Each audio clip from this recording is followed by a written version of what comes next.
Beatrice's Goat, written by Paige McBriar, illustrated by Lori Lostetter.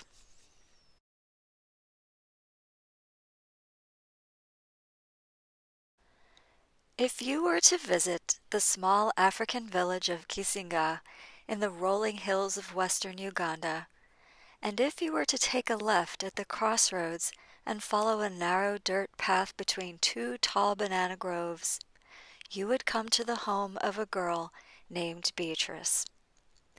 Beatrice lives here with her mother and 5 younger brothers and sisters in a sturdy mud house with a fine steel roof. The house is new. So is the shiny blue wooden furniture inside. In fact, many things are new to Beatrice and her family lately. And it's all because of a goat named Mugisa. Beatrice loves everything about Mugisa. The feel of her coarse brown and white coat, the way her chin hairs curl just so, and how Mugisa gently teases her by butting her knobby horns against Beatrice's hand, tup-tup, like a drumbeat waiting for a song. But there is one reason why Beatrice loves Mugisa most of all. In the time before Mugisa, Beatrice spent her days helping her mama hoe and plant in the fields, tend the chickens, watch the younger children, and grind the cassava flour that they would take to market to sell. Once in a while, when she was tending baby Pascavia, Beatrice would stop by the schoolhouse. Often the students had carried their long wooden benches outside to work under the cool shade of the jackfruit trees. Then Beatrice would stand quietly off to one side, pretending she was a student too. Oh, how she longed to be a schoolgirl! How she yearned to sit on one of the benches and figure sums on a small slate chalkboard. How she wished to turn the pages of a worn copybook and study each word over and over until it stuck in her mind like a burr. "I'll never be able to go to school," she would sigh. "How could I ever save enough money to pay for books or a uniform?" One day, while Beatrice was busy pulling weeds, Mamma came to her with dancing eyes. "Beatrice, some kind-hearted people from far away have given us a lucky gift. We are one of 12 village families to receive a goat." Beatrice was puzzled. A goat? What kind of gift was a goat? It couldn't get up each morning and start their charcoal fire for cooking. It couldn't hike down to the stream each week and scrub their dirty clothes clean. It couldn't keep an eye on Grace, Moses, Harriet, Joash, and Pascavia. Her long fingers tugged patiently at the weeds. "That's very nice, Mamma," she said politely. Then Mamma added, "It will be your job to take care of our goat. If you do, it can bring wonderful things." Beatrice looked up at her mother. "Will this goat come soon?" she asked, "because I would like to meet such a goat." Mamma laughed. "Good things take time. First I must plant pastures and build our goat a shed." Beatrice nodded slowly. Surely Mamma knew what she was doing. "I will help you," she declared. For the next few months, Beatrice worked harder than ever. She helped Mamma collect the posts for the shed walls, then lashed the posts together with banana fibers. She planted narrow bands of stiff elephant grass along the edges of their cassava field.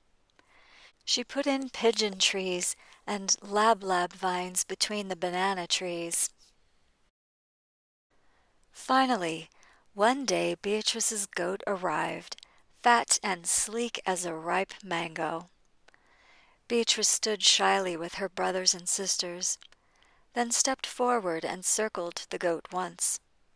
She knelt close, inspecting its round belly, and ran her hand along its smooth back. "Mamma says you are our lucky gift," she whispered. "So that is what I will name you, Mugisa, luck."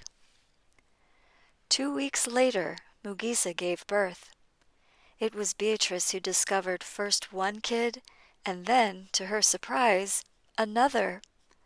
"Twins!" she exclaimed, stooping down to examine them. "See that, my Mugisa? You have already brought us 2 wonderful things." Beatrice named the first kid Mulindwa, which means expected, and the second Kihembo, or surprise. Each day Beatrice made sure Mugisa got extra elephant grass and water to help her produce lots of milk, even though it meant another long trip down to the stream and back. When the kids no longer needed it, Beatrice took her own first taste of Mugisa's milk. "Mmm, sweet," she said, mixing the rest into her cup of breakfast porridge. Beatrice knew Mugisa's milk would keep them all much healthier. Now, each morning after breakfast, Beatrice would head off to the shed to sell whatever milk was left over. "Open for business," she would say in case anyone was listening. Often she would spy her friend Bunane coming through the banana groves. "Good morning, Beatrice," Mugisa expected and surprise, Bunane would always say. Then he would hand Beatrice a tall pail that she would fill to the top with Mugisa's milk. When Beatrice finished pouring, Bunane would hand her a shiny coin, and Beatrice would carefully tuck the money into the small woven purse at her side. Day after day, week after week, Beatrice watched the purse get fuller. Soon there would be enough money for a new shirt for Moses and a warm blanket for the bed she shared with Grace. One day, Beatrice returned from collecting water and noticed Mama frowning and counting the money in her woven purse. Beatrice put down the water can and rushed to her mother's side. "Mama, what is it?" she asked. "What's wrong?" As she looked up, Mama's frown turned to a small smile. "I think," she said, "you may just have saved enough to pay for school." "School?" Beatrice gasped in disbelief.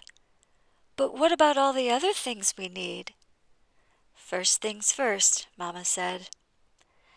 Beatrice threw her arms around her mother's neck. "Oh, Mama, thank you." Then she ran to where her goat stood chewing her cud and hugged her tight.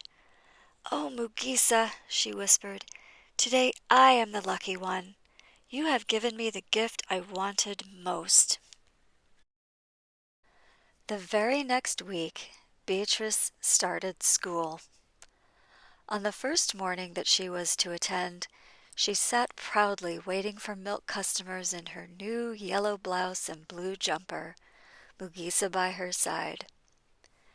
Beatrice felt nervous and excited at the same time. Mugisa pressed close, letting her coarse coat brush softly against Beatrice's cheek. "Oh, Mugisa," Beatrice cried, "I'll miss you today."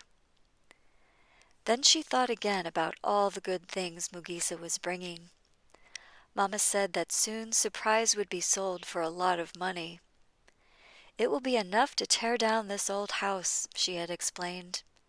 "We will be able to put up a new one with a steel roof that won't leak during the rains." Beatrice heard a rustle and noticed Bunane heading toward her with his empty milk pail. He eyed her new uniform and sighed. "You're so lucky. I wish I could go to school." Beatrice reached out and touched Bunane's arm. "I've heard that your family is next in line to receive a goat." A smile crossed Bunane's face. "Really?" "Really." Then Beatrice kissed Mugisa on the soft part of her nose, close to where her chin hairs curled just so, and started off to school.